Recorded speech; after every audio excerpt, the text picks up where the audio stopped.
Alright, this is part 2 of Applebuckin.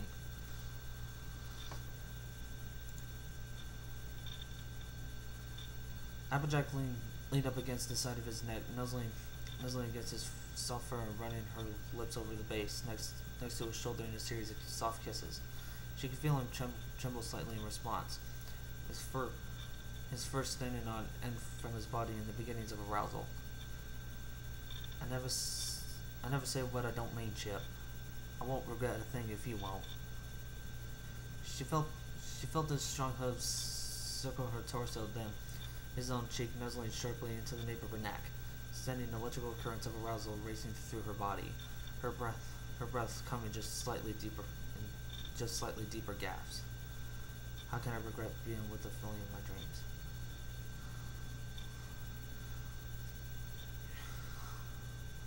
With a soft moan of approval, Applejack slipped both foreheads around him, pulling his neck up against her own, feeling him nuzzle deep into her fur, his lips finding the flesh underneath to plant a series of gentle yet passionate kisses. Applejack bit her bottom lip as the gentle sensation smoothed through her, unfamiliar from anywhere except in her most uncontrollable dreams. His front hooves slid their way tentatively down her sides, as if still a bit hesitant to push the envelope and reach for something more suggestive. So Applejack did the work for him. Her own forelegs dropped from his neck and quite firmly pushed his lower, until they were pressing against her cutie marks on either side. His surprise was apparent, but when Applejack let out a longing hiss of satisfaction, Chip rolled with it, circling his front hooves over her cutie marks until her hissing turned into an outright moan. It wasn't much longer before Applejack felt a sudden gentle pressure on her chest, and her breath caught in her throat for a moment because she was pretty sure she knew what it was.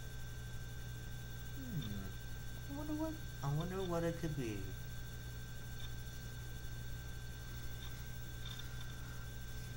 She chanced a glance down between their bodies, and yep, there he was, all right, unsheathed and hard as a rock. Yay! Here it comes. Applejack found herself staring a bit, gulping and blushing like a little filly again. Sweet Celestia, it certainly matched the rest of them. Honestly, Applejack blushing is just way too cute.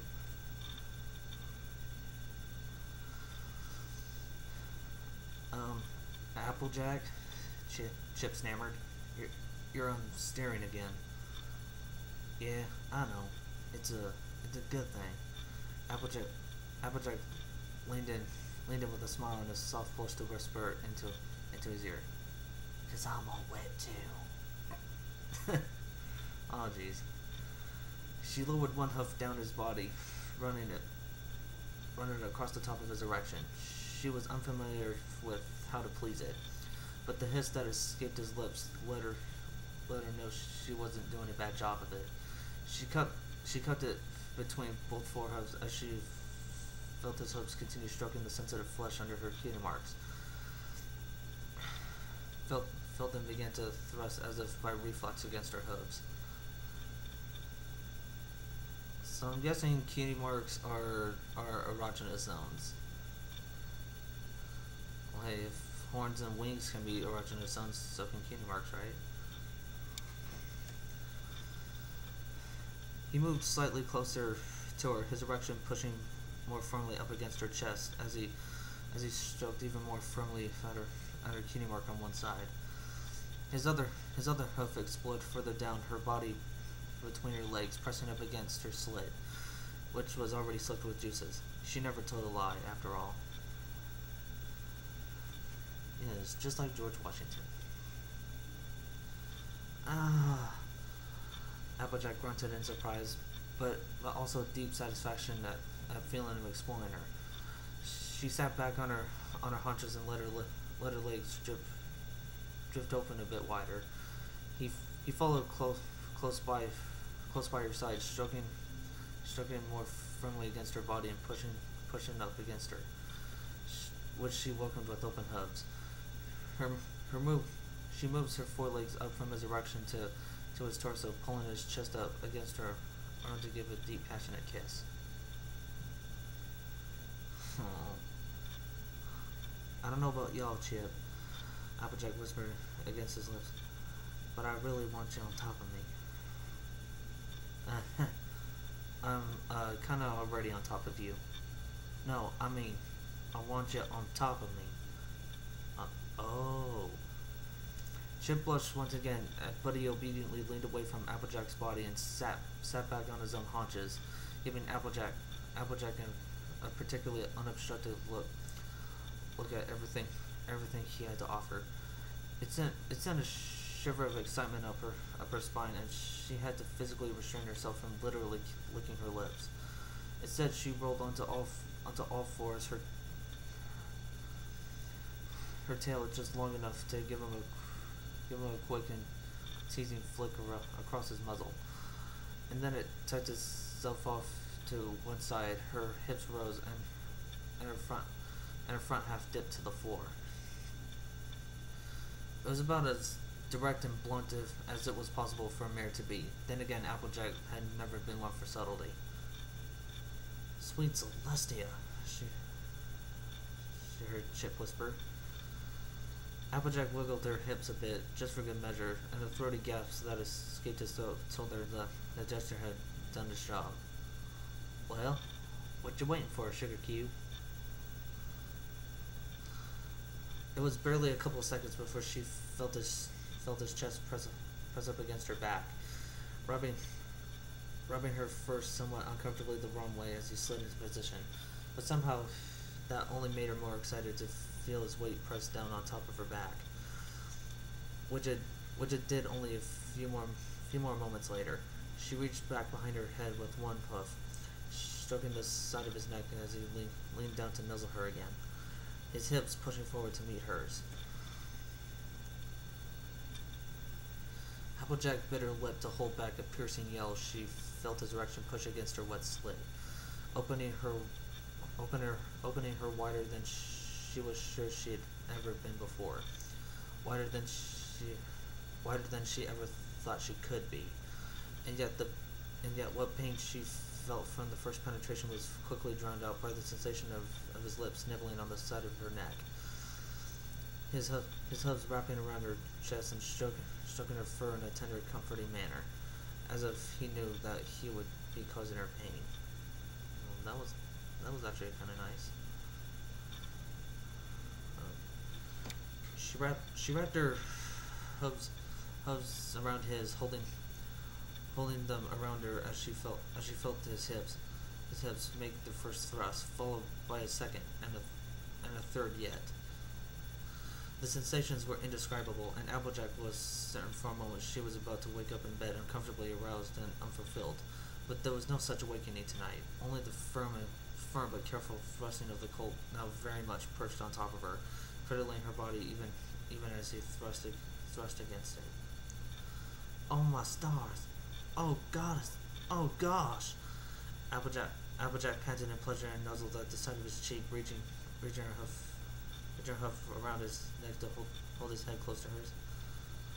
"Oh goddess, don't you dare stop!" She trembled underneath them. Some part of her was a little embarrassed at herself for being so submissive, for enjoying being submissive, for wanting the stallion laying on top of her as he was laying into her. She was used to being in charge, in control, and now where she was with her face on the floor and her legs straining to hold up the bulk of a full-grown stallion's weight while he had his way with her. She wasn't sure if Chip realized it, but for Applejack, it was an enormous show of trust to him to let him do this to her, and somehow that made it oh so much sweeter. Maybe it was a natural, vanilla, boring position to some ponies, but she was a simple pony with simple pleasures, and having a gorgeous stallion she truly cared about mounting her and riding her into the floor was driving her wild.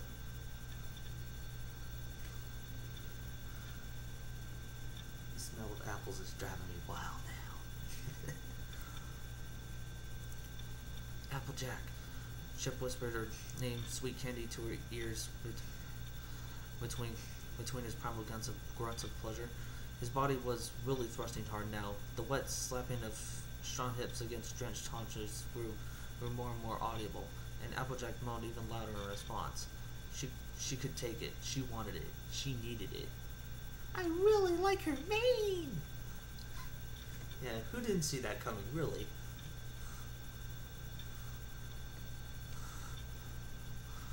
The thrusts only came faster and harder and faster still, and yet it felt like there was never quite fast or hard enough. She could feel the muscles in his chest flexing against her back with every powerful thrust, and she could no longer hold back the loud groans and yelps that escaped a jaw-limping pleasure. Resting on the floor even as she was taken so powerfully by the stallion she yearned for. The sensations were simply too much. She almost felt like she was going to black out for a moment, her eyes shooting open and her lips letting out a trembling guttural sound somewhere between a shriek and a moan. Still, the sensations didn't stop, though. Part of her wished they would, and part of her wished they could last forever. If it wasn't Chip who was on top of her, she might have freaked out, but she could never freak out with him there. She felt his hooves pressed down on his back, scrambling against her fur to perch himself slightly more upright, even as he gave a couple more powerful thrusts. Applejack gasped out the motions and the sensations of his erection jerking deep inside of her, letting loose a torrent of seed with every motion. She groaned and tried to push herself deeper back against him, though she could barely move with his weight holding her against the floor. She could only wait as the seed washed inside of her, followed by more and more and more, searing hot and yet cooling the fiery heat in her loins until nothing remained on her face but an ecstatic, satisfied grin. She didn't move away from her when he finally finished firing into her, and for that Applejack was grateful. She didn't want that pressure inside her most intimate of places to leave, not just yet. Instead, he merely laid down on top of her as her hips sank to the floor, and the two lovers simply basked into the warmth of both the fire and the afterglow of their frantic lovemaking. Chip, my goddess, that was amazing. You're amazing, Applejack. Chip replied, nuzzling her neck. I wish I could have you like this every day. Yeah, me too, Chip. I guess tomorrow you'll have to, Chip. Forget about tomorrow. I don't want to think about tomorrow right now. Just, Applejack lifted her head up, knowing his was just beside hers, and captured his lips in a tender kiss. Just be here with me tonight, and make love to me. Chip kissed her right back with a boyish yet tender smile. I wouldn't hate that at all. Every jaw in the room hung slack, and every cheek was pink. So, you did it again? Rainbow managed to speak up first. 3 times, Applejack admitted with a proud blush. It was just magical. Oh my, that's very... Fluttershy stammered over 3 sentences at once. I think you broke Fluttershy, Rainbow Dash snickered. That was a hay of a story, though. I can't believe you told us all that. Aren't you embarrassed? Embarrassed? Applejack shrugged. Oh, nah. You know, I know you all make fun of me or nothing. Why would I be embarrassed around you? Of course we won't, and of course you shouldn't be. Twilight assured her with a smile. The other ponies all nodded in agreement. Fluttershy and Rarity both looked too flabbergasted to speak real words yet, but Pinkie Pie was grinning and bouncing in excitement. Oh my gosh, that was so amazing, Applejack! This is the best party ever. Okay, who's next? We need more sexy stories. Next? Twilight blushed and exchanged a glance with Rarity, both of them backing away a bit, while Fluttershy just looked like a demure ball of yellow fur huddled up on the floor. Oh, whatever. If AJ can spill the beans on her first mating time, I can too. Rainbow Dash hovered out into the middle of of the circle of friends, nudging Applejack out of the way. Now just hold on a moment. Rarity blocked Rainbow's hand. Applejack, surely you aren't going to leave us all hanging like that. Applejack blinked at her, nonplussed. Huh? Chip, what happened to Chip? How could you let such a gorgeous and kind and well-equipped stallion get away? Applejack sighed a bit dreamily. Oh, it ain't so bad, Rarity. We keep in touch still. Talked about another personal delivery here and there, and who knows? Maybe someday things will work out and we can really settle down together.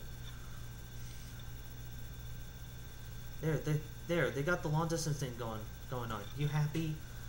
Rainbow glared at Rarity. Can I tell my story now? Just trying to keep the bragging and showboating to a minimum. Applejack wondered with a smirk and took a seat in the circle again. Yeah, whatever. So anyway, my awesome story. Yay, Dashy! I can't wait to hear an awesome sexy time you had with your special son, pony. Ooh. Was it Gilda? I bet it was Gilda. No, Pinky. Jeez, why does every pony think that? Rainbow snapped. Well then, who was it, dear? Any pony we know? Rarity pressed. Yeah, you can say that. Yeah, that was a really good chapter. That was really good.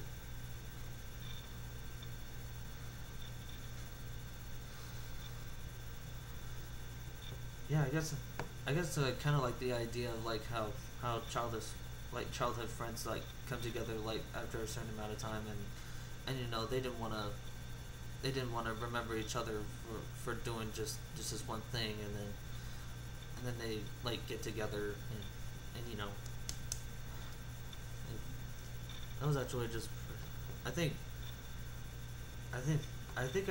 really do think that in this story I really do hope Applejack actually stays with Chip, because I mean they look like a very good couple. I'm just gonna tell you right there.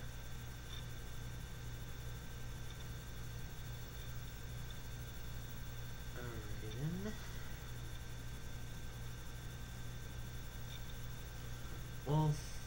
Well, that was part 2 of chapter 1 of Feels Like the First Time. Next time, the next chapter, chapter 2, Rainbow Connection, which will be Rainbow Dash's story. Well, I will say this: I read this ahead of time, and I'll give you a fair warning. It'll be, no, forget it. I'll let you figure it out for yourself. So, and I know that chapter 3 will involve Rarity, but I haven't read it yet. So,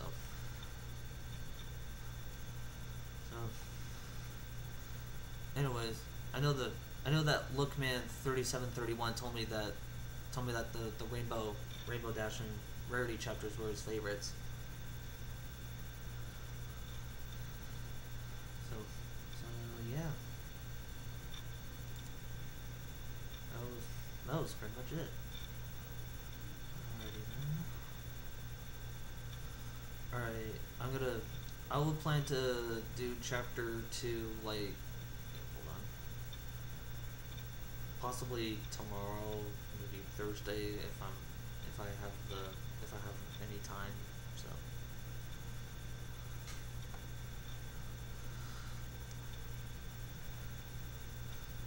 Yeah, well. Oh, and also, I'm also planning like a fanfic. Like I'm hoping on like getting Super 5 to do a fanfic reading together. Like I have a story in mind, but I don't know. Yeah, I sent him an email about it, but I haven't heard from him since. So yeah. Wait, hold on.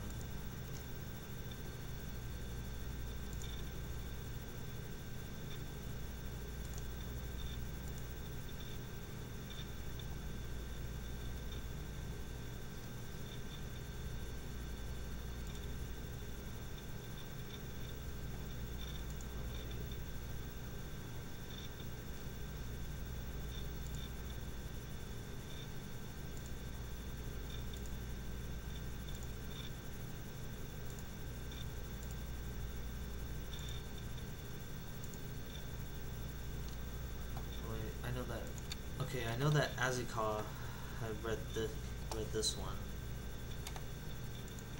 I just need to find the right story, so hold on.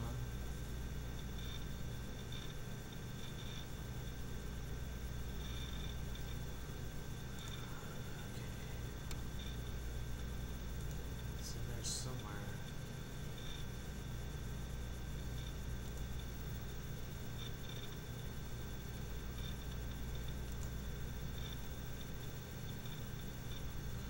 Okay. I couldn't wake you because you can never wake up again. Final Dreams of a Filly. It's a sad fic. A sad fic involving Scootaloo. I have read it before, but you know, I guess I'll try to read this. I'll see. I don't know if I'll read this like after feels like the first time or during, like in between chapters, but only time will tell. So,